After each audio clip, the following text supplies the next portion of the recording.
We were supposed to be home by 3. That was the plan. Simple, easy. The last day of school.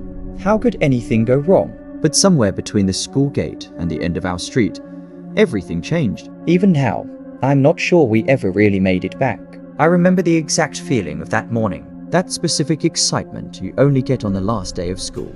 You wake up before your alarm, forget what day it is, then it hits you. Last day. A warm feeling spreads. Finally, I got dressed faster than usual. Didn't bother with breakfast. Just wrapped my bag and called out to my brother, Eli. He was 13. I was 15. We walked to school every day. Same route, same path, same shortcut through the park. Knew every crack. That morning felt perfect. The sun was out, soft and golden. Eli talked about a video game. I wasn't listening, just thinking about summer. Sleeping in. School was fine. Normal. Teachers didn't teach. We watched movies, signed yearbooks, cleaned lockers. I said goodbye to people I'd forget. By 2:30, the halls were already emptying out. Eli found me by the main entrance, backpack half open, shoelace untied, grinning like it was Christmas. Let's go, he said, and we went. The walk home started like every other walk. Eli was still talking. Something about the game, something about summer. I was nodding, watching the pavement, thinking about what I'd eat. We passed the corner shop, the one with faded lottery signs, and the old man who always sat outside. He wasn't there today. I noticed that. But I didn't really notice it, you know. Like I saw it, but it didn't register as strange. Not yet. We turned left onto Briarswood Avenue. Long, quiet street, lined with semi-detached houses and parked cars. We'd walked it 100 times. That's when I first felt it. Not saw, not heard, felt. This low, quiet pull in my stomach.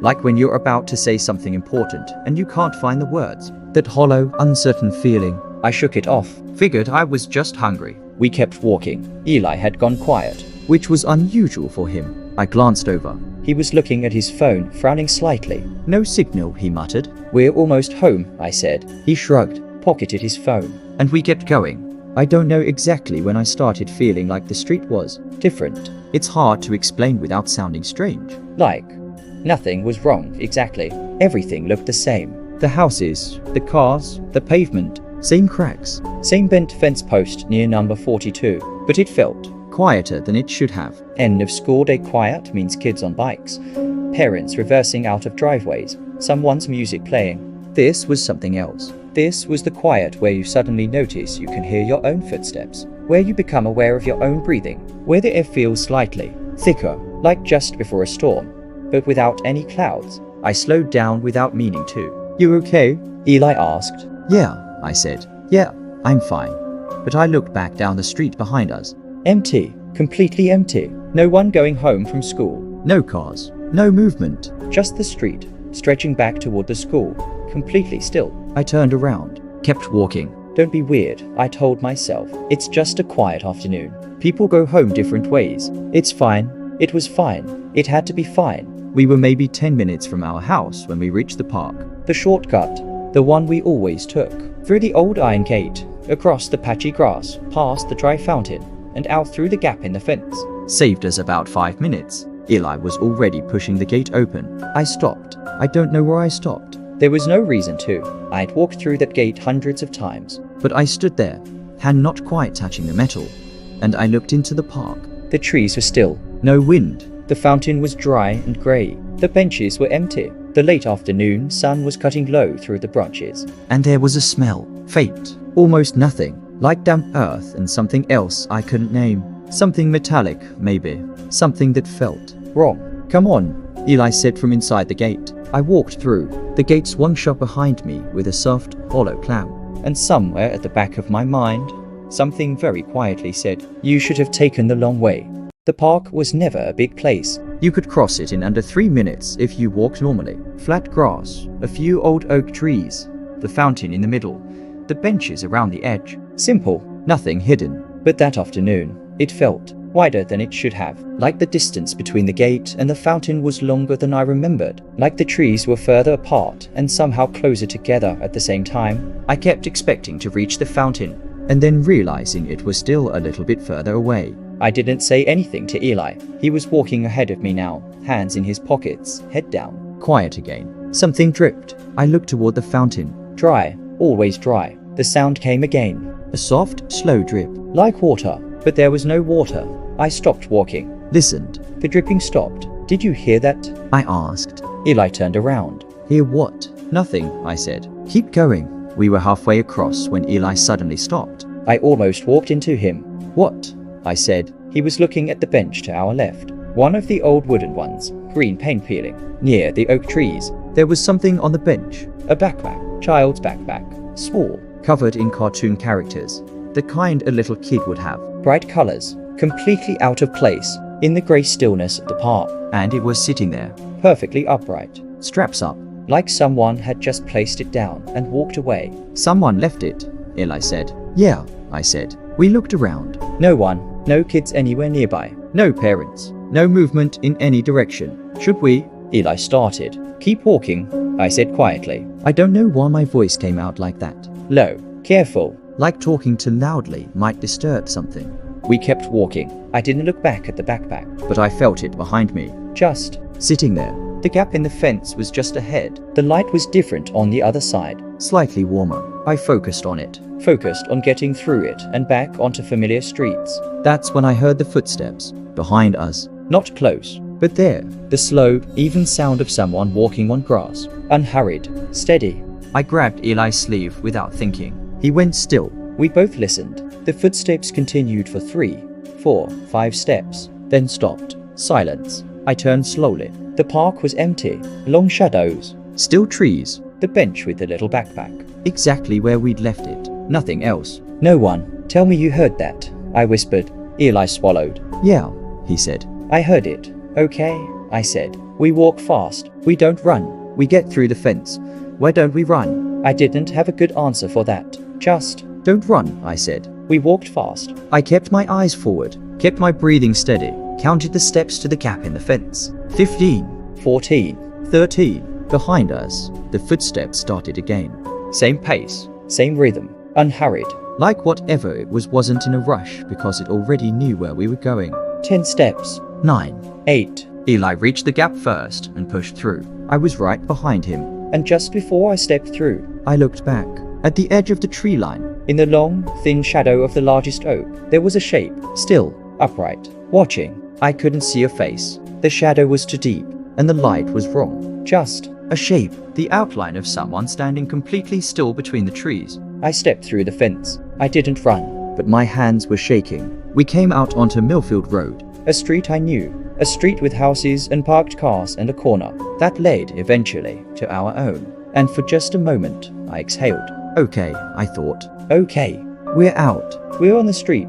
It's fine now. Eli walked close to me, not saying anything. I checked my phone. No signal, which was strange because we always had signal here. I tried to call Mum. No service. I put my phone away. We walked. It was Eli who noticed the cars first. They're all off, he said quietly. I looked around. He was right. Every parked car on the street. All of them. Not just parked. Off. No hazard lights. No interior lights. No distant engine sound. Just cars, lined up on both sides of the road. Completely inert. Like props. Like something was using them to make the street look normal without quite understanding what normal meant. People turn their cars off, I said. All of them, he said. At the same time, I didn't answer. We walked faster. We were 3 streets from home. I know this street well. Mrs. Pattle's house on the corner. The blue door. The hanging basket with the pink flowers. She replants every spring. The door was open. Not all the way, just slightly. A narrow strip of dark interior visible. And the hanging basket was on the ground. Tipped over. Soil scattered across the path. Flowers pressed flat against the pavement. Like something had knocked it down in a hurry. Or like someone inside had grabbed it on their way back in. I stared at the open door. The dark strip between the door and the frame didn't move, didn't change. Just sat there, still and patient and dark. Don't stop, I told myself. I didn't stop, but something in me knew. We weren't alone on this street. We hadn't been alone since the park. We turned onto our street, and I want to tell you that everything was fine after that. That we got home, closed the door, and laughed about it later. About footsteps in the park and open doors. And the way our imaginations had worked against us on a warm summer afternoon. I want to tell you that. But here's what I actually remember. Our street was quiet. Our street is never that quiet at 3:15 on a school day. Mrs. Donnelly is always in her front garden, The two little boys from number 9 are always outside with their scooters. Someone is always reversing a car or carrying shopping or talking too loudly on their phone. That afternoon, the street was still. Every house, every garden, every driveway. Still. The kind of still that doesn't feel like rest. That feels like holding its breath. Our house was at the far end. Number 31. Red door. The hanging basket Mum put up in April and keeps meaning to water more. It looked the same. It looked completely normal. But I couldn't shake the feeling that I was looking at a picture of our house rather than the house itself. Like something had made a copy. Almost right. Almost perfect. But just slightly off. In a way I couldn't name and couldn't explain. Eli took my arm. "Do you feel that?" he whispered. "What? Like we're being watched?" I did feel it. I had felt it since the park. This low, consistent pressure between my shoulder blades. Like eyes. Not aggressive, not threatening. Just present, steady, patient. Like something was tracking us with no urgency at all. Because it had all the time in the world. "Just get inside," I said. I reached the front door, put my key in the lock. My hands were still shaking. Subtle, but real. I turned the key, heard the lock click, pushed the door open. The hallway looked normal. Shoes on the rack, coats on the hooks. The small table with the bowl for keys and post. Normal. I stepped inside. Eli followed. I closed the door behind us, and I leaned against it, back pressed flat against the wood, and I just breathed. In and out, slow and careful. We made it, I thought. We're home. It's over. Eli went to the kitchen. I stayed in the hall for a moment. I could hear the clock on the wall. The one Mum's had for years. The soft, rhythmic tick of it in the quiet house. I looked at it. 3:17. Fine. Normal. It matched the time on my phone when I'd last checked before the signal dropped. I put my back down. Went to the kitchen doorway. Eli was standing at the back window, looking out into the garden. "Eli." He didn't answer. I walked over, stood beside him. "What are you looking at?" He said nothing for a long moment. Then, quietly, "When did we get a tree?" I looked out into the back garden. Our garden. The one I've looked at every single day for as long as I can remember. Small and rectangular. Mum's vegetable patch along one side. The old patio furniture we keep meaning to replace. The fence at the back with the loose panel. And there, in the corner, where there had never, not once in my entire life, been anything but grass. A tree. Old. Dark-barked. Bare branches spread wide and still. Not small. Not a sapling. Old. Like it had been there for decades. I stared at it. My throat tightened. Because I knew our garden. I knew it. And I knew that tree had not been there this morning. I don't know how long we stood there. Long enough for the light to change. For the warm gold of the afternoon to start cooling. Into something paler. Something thinner. The shadows in the garden stretched. The tree's branches drew dark lines across the grass. I kept waiting for the tree to move. It didn't. Not one branch. Not one twig. The other plants shifted faintly in the breeze from the open kitchen window. But the tree, nothing. Perfectly still. Like it wasn't part of the same world as everything else. Like it didn't need to pretend quite as hard. I called Mum. The signal was back. Phone rang twice. She picked up. "Hey, laugh. You home?" Her voice was normal. Clear. Warm. "Yeah," I said. "We're home." "Good. I'll be back by 6. There's stuff for pasta in the Mum," I said. "When did we get a tree in the back garden?" Pause. Short. But I felt it. "What tree?" she said, and something in her voice shifted. Just slightly. A fraction. A hesitation that lasted just one beat too long. "The one in the corner," I said carefully. "The big one, by the fence." Another pause. "I don't know what you mean," she said. "There's no tree in the corner." I looked out the window. The tree was still there. Branches spread. Dark bark. Completely still. "Okay," I said quietly. "Okay, Mum." I hung up. I stood there for a long time after that. Eli had gone upstairs. I could hear his footsteps above me, the creak of his bedroom door. Normal sounds. Familiar sounds. But I stayed at the window, watching the tree. It never moved. It never changed. It just stood there in the corner of our garden, exactly where nothing had ever been. Impossibly old and impossibly still. Like it was waiting for something. Or like it had already been waiting for a very long time. And we'd only just started to notice. I've thought about the day a lot since then. About the walk home. The quiet street. The empty park. The footsteps behind us. The shape at the edge of the trees. The little backpack sitting upright on the bench like someone had placed it carefully and walked away. About the open door at Mrs. Pattle's. The tipped hanging basket.